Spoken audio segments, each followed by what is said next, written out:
Alright then, it's time for my 1,000 subscriber special, yay! Thank you for 1,000 subscribers. And I am doing a Q&A, so I asked for some questions and I'm going to answer the questions today. So, let's go to answer the questions. So, the first person to answer the questions we have is my friend Yara. And I became friends with Yara on YouTube at the beginning of our YouTube adventures, so we became friends. So it's cool to have Yara on the channel, and my channel wouldn't be what it is without all of my friends, and Yara was my first two. We all got started on YouTube. So let's look at Yara's questions. Okay, first question is number 1. If you were a dictator, what laws would you enforce? What a way to start! Blimey, that's the question, isn't it? Well, I mean, I wouldn't be a dictator, would I? So you're asking the wrong person. But let me see. If I was in position of power to create a position of power, I think that the best thing to do would be to remove the reliance on monetary wealth. Wealth as money, okay? Because real wealth is, support, friendship, love, compassion, aid. That's what, and being able to eat food, okay?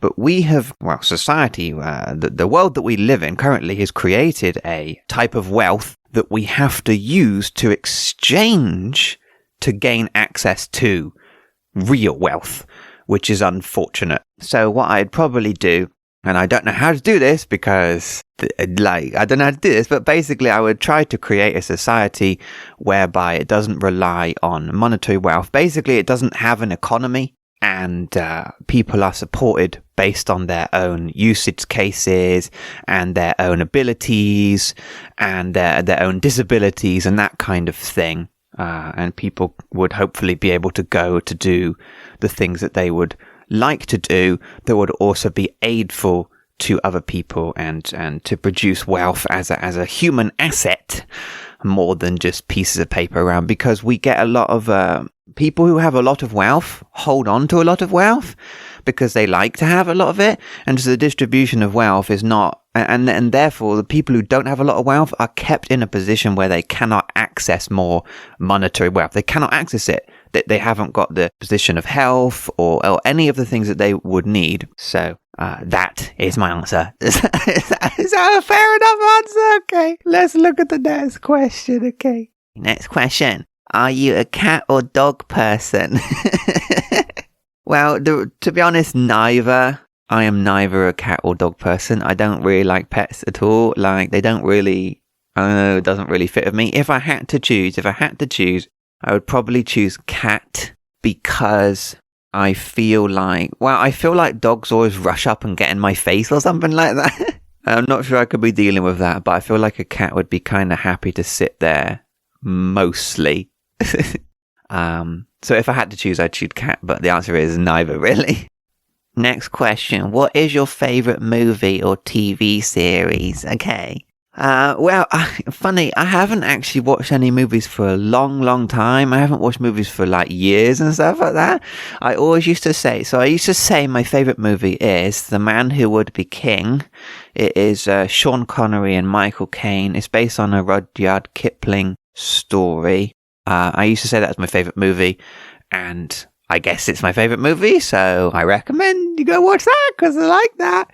But I haven't watched any movies for a long time, so I don't really, I feel like I would have to properly get back into watching my old things and seeing if I still appreciated them. But I think that the inherent values of that movie are interesting.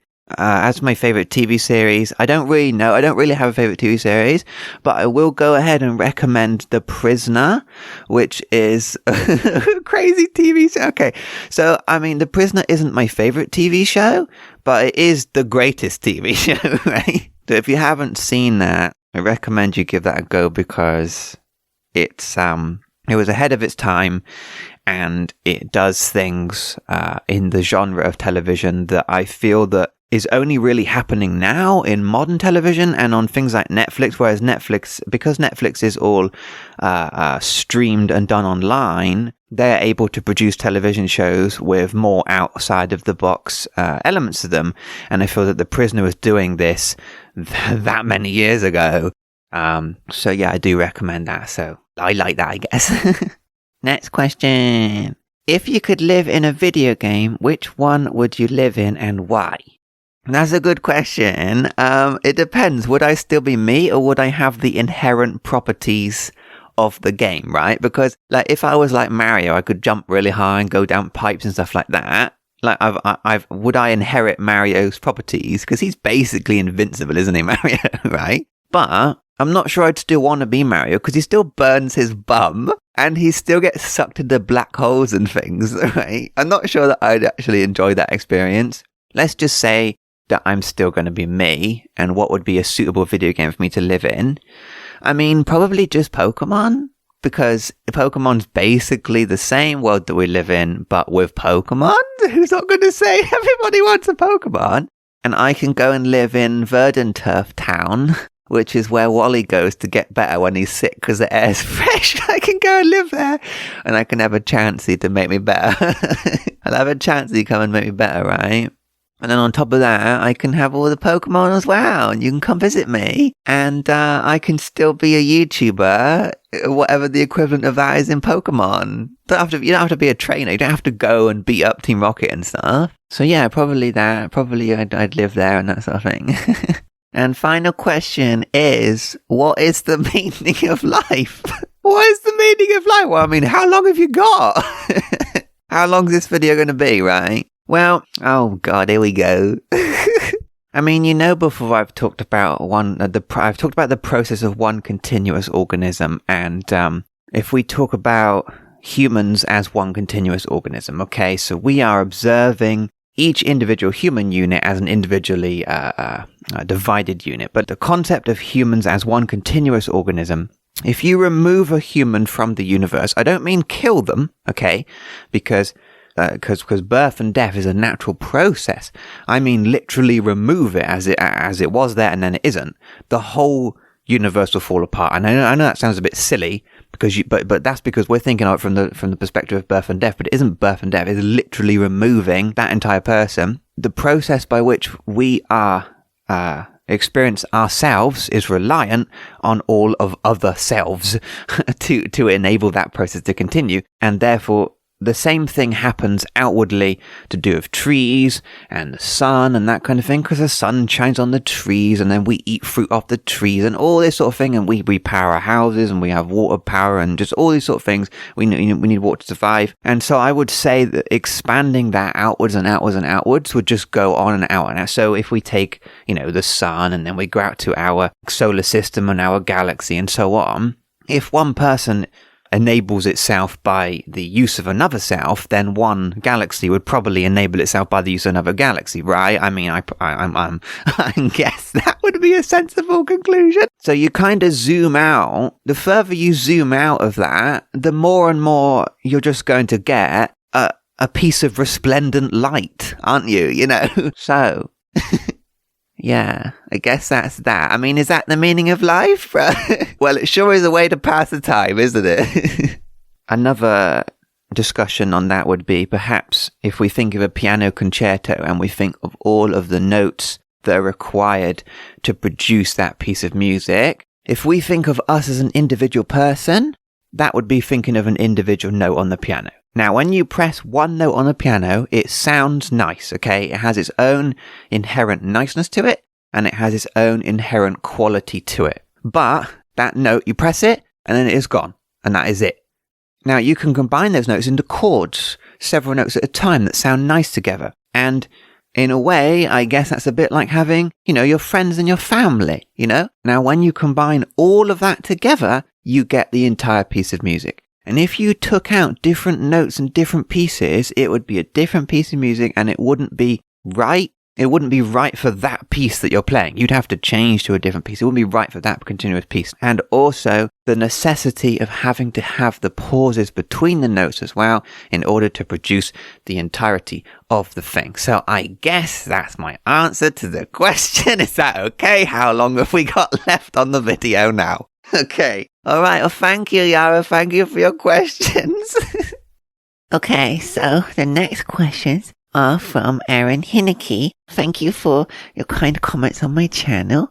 So the first question is, where in England do you live approximately? Okay, so I currently live in Somerset. I live near Bath. I like Bath. Bath is where I went to university. It's really like pretty and historical and stuff like that, so it's really cool. But I'm actually from Wiltshire, so maybe you'll notice my Wiltshire accent sometimes. And yeah, so I'm actually from Wiltshire, which is next to Somerset, and I really like Wiltshire as well. And I remember growing up there, like, we'd always go for lots of walks and stuff. It was always like green hills and stuff like that. It's that kind of nice Englandy feel. I used to like that in Wiltshire, and I remember going to we'd go to like Avebury a lot. Avebury is a stone circle. It's like Stonehenge, but just massively better, and there's a village built around it and stuff like that, so it's kind of really cool. And I remember going one time and there was like some druids and stuff going around the stones and stuff, so that was always really cool, like to grow up around that kind of thing. So yeah. Next question. What is your favourite/least favourite movie? Okay. Well, I don't really watch movies anymore, particularly now that I'm ill. Like, they're too long. Like, I don't have enough time to sit there and watch a whole movie, you know what I mean? I've already talked about my most favourite movie. Well, my least favourite movie. So there's this movie it's called A Field in England, and it was done on a low budget on purpose. And they actually have some proper good English actors in it, some people that I like. But just like everything about it is really strange. So first of all, so they shot the whole thing in black and white, but when you watch it, it looks like they just put on like a really quick black and white filter. It's really funny the effort they went to shooting it in black and white, but it looks like just a quick post-production filter that was put on. It doesn't look like a black and white movie. It looks like it was just turned black and white. So already it kind of sets itself up to be a bit strange. This was a special release. This movie. It was a simultaneous release over multiple platforms at once. It was kind of when streaming services were just brand new. So what they did was they showed it on TV. They showed it on Freeview, which is like free satellite channels, which is what we had at the time. We watched it on Freeview. And they showed it on lots of platforms and stuff, and then of course they showed it at the cinema as well. It was like one day only, and I think it was a simultaneous showing or something. So it was all being shown at all of these places at all at the same time. So it was kind of a big deal. Like, you could go to the cinema and watch it at the same time everybody else was watching it, because it was a special event, right? Basically. But it's really, really awful, right? It's really, really awful. I feel sorry for the people who literally paid to go and see it at the cinema. It's so bad. I really like the actors and everything, but basically all they do is bumble around in a field, vaguely being violent and kind of disgusting and not very nice. And there's a really, really long psychedelic sequence in it that doesn't really make sense, and it's just really flashy and it's just really rubbish, okay? But I kind of need you to watch it just to see how bad it is, okay? I kind of need you to see it. Because I don't want to suffer alone on this, okay? Yeah, so that always sticks in my mind as being the worst movie I've ever seen, especially because of the pomp that came with its release and stuff. It has some good actors in it as well, so yeah, that. Okay, and third question is, what is your least favorite anime? Okay. Well, so I really don't like Dragon Ball Z. Dragon Ball Z is really popular, right? Isn't it? Dragon Ball Z is really popular, yeah. I really don't like Dragon Ball Z. So I genuinely tried to watch it. Because I know that it's really, really popular. And I actually have an inherent nostalgia for Dragon Ball Z, because it was a 90s thing. So I grew up with it. And when I go to other kids' houses, they'd have Dragon Ball Z on the TV. And it's just kind of nostalgic to have Dragon Ball Z there around you in the 90s, right? So I tried watching it, like a couple years ago, I tried watching it, and I just don't like it. So first of all, yeah, I find it really overly masculine. They're always going, oh, let's do it, buffing up and something. Like, it's over the top. Like, they're always popping out their muscles and stuff. And I know that's the aesthetic, but it just feels too much. And it also seems like they rely too much on that than actually telling me an actual decent story or something. So that's one half of it.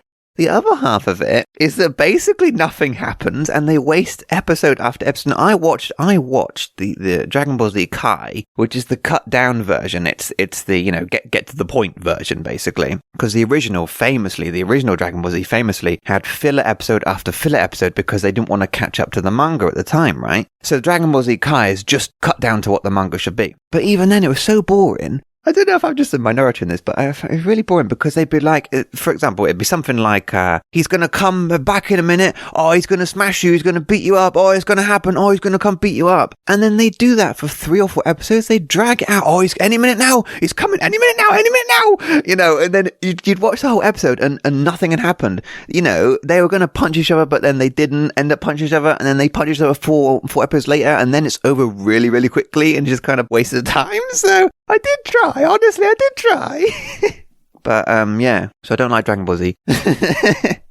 I also tried Steins Gate. Steins Gate was considered to be very, very popular, Steins Gate. Everyone gives Steins Gate 10 out of 10 and says it's on the edge of your seat. On the edge of your seat. Amazing, right? And it's like time travel and stuff. So I did watch, and I forced myself to watch all 26 episodes of Steins Gate because I was like, surely it gets good in a minute. People say it's amazing. It must get good in a minute. So I watched every single episode of it, and the structure of Steins Gate, it just really pisses me off, right? So how Steins Gate does its thing, right, is that basically nothing will happen for the entire episode. Then, in the last 10% of the episode, something shocking will happen. It will spike up the story, and you go, oh, that's actually exciting. And then the episode will end. It will cut it off on purpose. So then you start to watch the next episode, and I only watch one episode a day. I don't watch them all in one long go, like how anime is kind of thought of as being watched. I don't watch it like that. So you watch the next episode, and the next episode begins after the fallout of the epic thing that happened. So you see half of an epic thing, and then the next episode begins after that fallout. So you don't see the conclusion to the fallout, and then at the end of that episode, something else happens. And I was watching it going, yeah, but when did something actually happen? Because all the things that did happen were just kind of randomly asserted upon me, as opposed to it being an actual narrative that I wasn't drawn into it. So yeah, that Steins Gate's really popular, and I really don't like Steins Gate. As for my favourite anime, I guess I'll just straight up just say One Piece, because One Piece is pretty much amazing.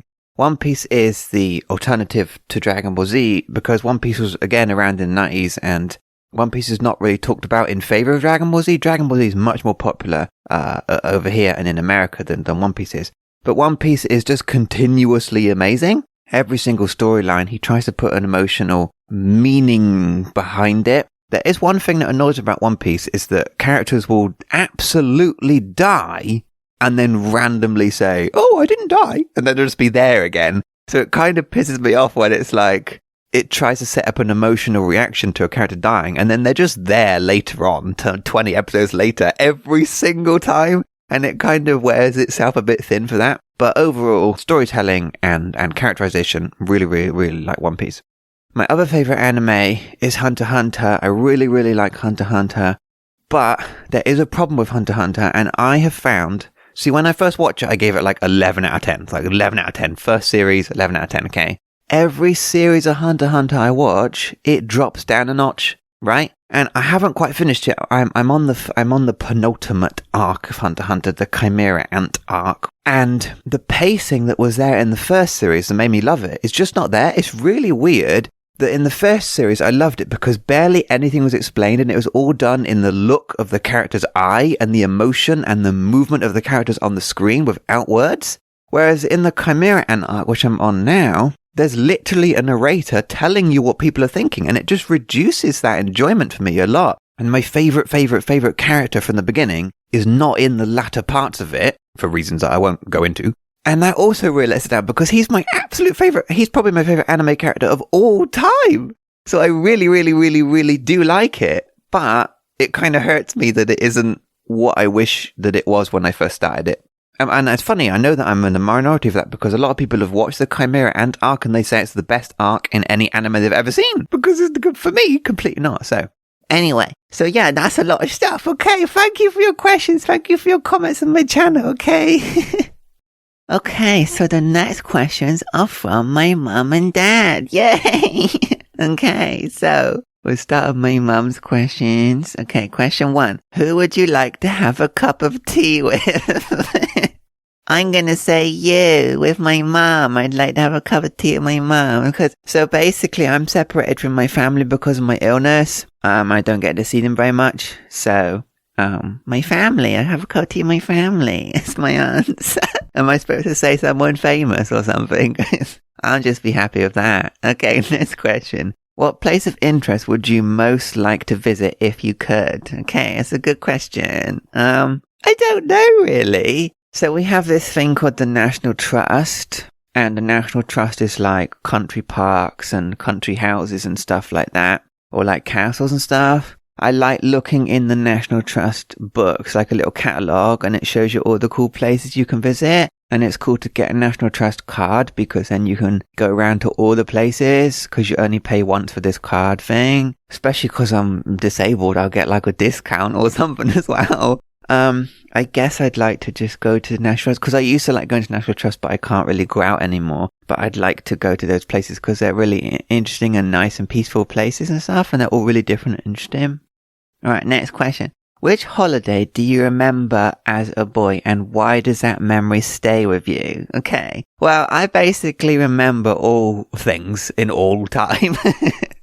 So I do remember all the holidays. I remember all different sorts of holidays. I remember going to castles. I remember there being a small trolley with wheels on it. And I remember we loaded it up with cakes and biscuits and wheeled it. And it was just full of cakes and biscuits. And it was just funny to wheel it into the living room and stuff like that. But I'll tell you a specific memory that I remember from a long time ago when we were quite small that's always like stayed with me. So we went on a holiday to the, I think it's called the Jurassic Coast because there's a lot of like dinosaur fossils and things there, or fossils and things there from the Jurassic period. And I remember this little seaside town. I don't know where it was, like Dorset or something like that. I remember the seaside town and the streets are very narrow and very windy and very slopey. So it goes down and round and slopey, and the buildings are like whitewashed seaside town buildings. And we went to this museum. It was I guess it was a dinosaur museum because it was on the Jurassic Coast, right? And I think dinosaurs were popular back then, in the early 2000s or late 1990s. I think dinosaurs are pretty popular because of Jurassic Park and stuff like that. So we went down this windy road, and it was a hot sunny day. And I remember the road was all hot and there was just nobody around. It just wasn't really holiday season. It was a really quiet little seasidey place. So we went in this museum, right? But it was barely a museum. It was really like small. It was really, really small, and it really didn't have very much in it. And there was no one else in there. There was no one else around. And we kind of went around it in like 5 minutes, or at least that's what I remember. It just went by really, really quick, right?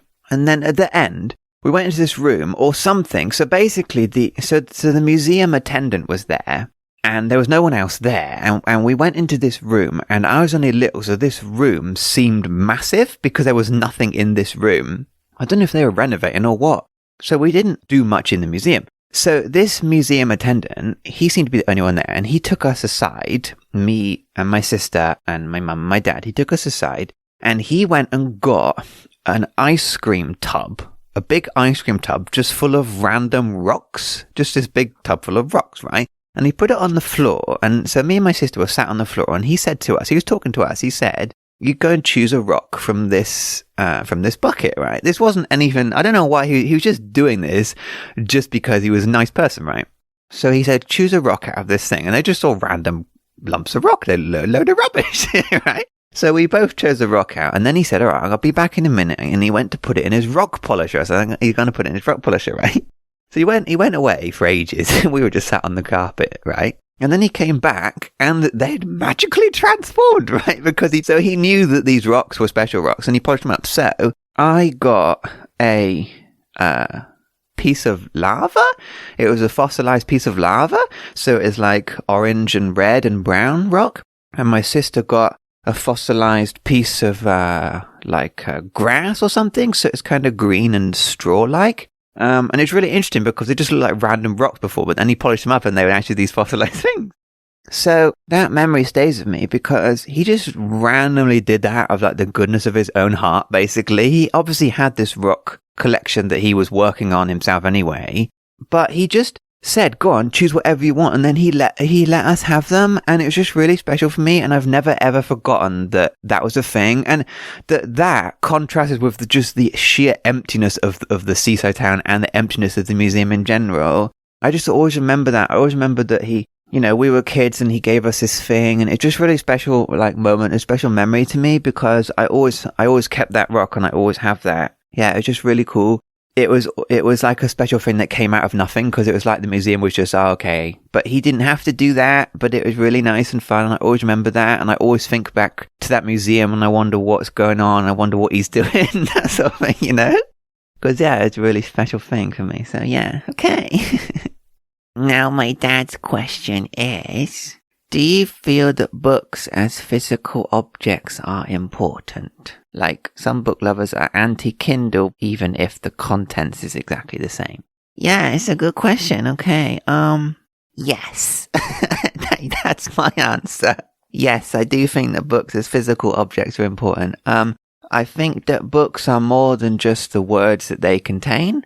Obviously, it depends on the individual person's way that they want to experience the content, because everybody wants to experience different content in different ways. But I think that books are more than just the words that they contain. And I think that's true for all things as well. I think that everything is more than just its face value level. I don't think of books as a delivery system for words. That wouldn't fit with how I think of it. In the same way that I wouldn't think of the ground as a delivery system for carrots or something, right? Because I really like to collect books, like I physically like to collect books, and the act of holding a book and looking in a book is part of the experience for me. And also because like books is something that I value to the point that if there's something I want to look up and I know that I have a book on that topic, I would rather go and get the book and look through the book and spend like half an hour flicking through the book and then still realize it's not even in there. I'd rather do that than I would just look it up online, because it's part of the like experience, and that's the funness of it coming out of the book to me, I guess. That being said, I do most of my reading through audiobooks. Because I'm sick, the amount of books that I wish to consume, I cannot actually physically consume them by like sitting up, reading and looking at a book. So I do most of my reading through audiobooks. And because of that, if a book is really, really good, then I will buy it as a physical object, because then I can re-experience my enjoyment of it again. For example, I'm reading The Godfather at the moment, and I'm enjoying it a lot, and it's really enjoyable. It's really good, but I'm probably not going to buy it as a book. I'm probably going to experience the experience of hearing the story now and then be done with it. It's slightly long-winded and slightly padded out. I'm still enjoying it, and actually the long-windedness and the padded outness of it kind of draws you into the world because it's going at the pace that the world would run at. But I'm probably not going to buy it as a physical book.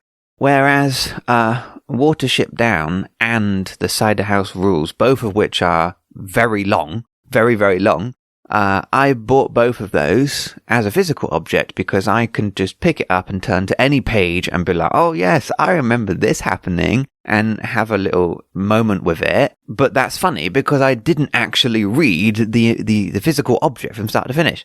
Another thing is like, I will grab loads of PDFs of books that I may or may not want to buy. I have a lot of RPG design books, and also I like coffee table books. Like the big coffee table books are actually the best thing for me to read when I'm actually sat up. Like reading a novel when I'm feeling sick isn't a good thing to read, but one of those big coffee table books where they have like text and pictures, I really like those. But I want to see a PDF of what it's like before I buy it. But the funny thing about that is that on the flip side of that, if I watch an anime that I really like, most anime is just based on the manga, the comic book. So if I watch an anime that I really like, I will actually purchase the manga or volumes of the manga that were my favorite moments in the anime so that I can sort of re-experience that on my own terms and in my own little way instead of like watching it again on a screen or something like that. Because I feel like once I've watched it, but then owning the book, funnily enough, I wouldn't buy the DVD. I'll buy the book of it. So yes, I do think that books are important as physical objects, but also it's down to how you're individually appreciating or enjoying the experience of what is contained within that book. So yeah. All right. Well, that's all we've got time for in this episode. So we're going to have another episode of questions because there's a lot of questions. So thank you, and I'll see you in the next questions. Yeah. Okay.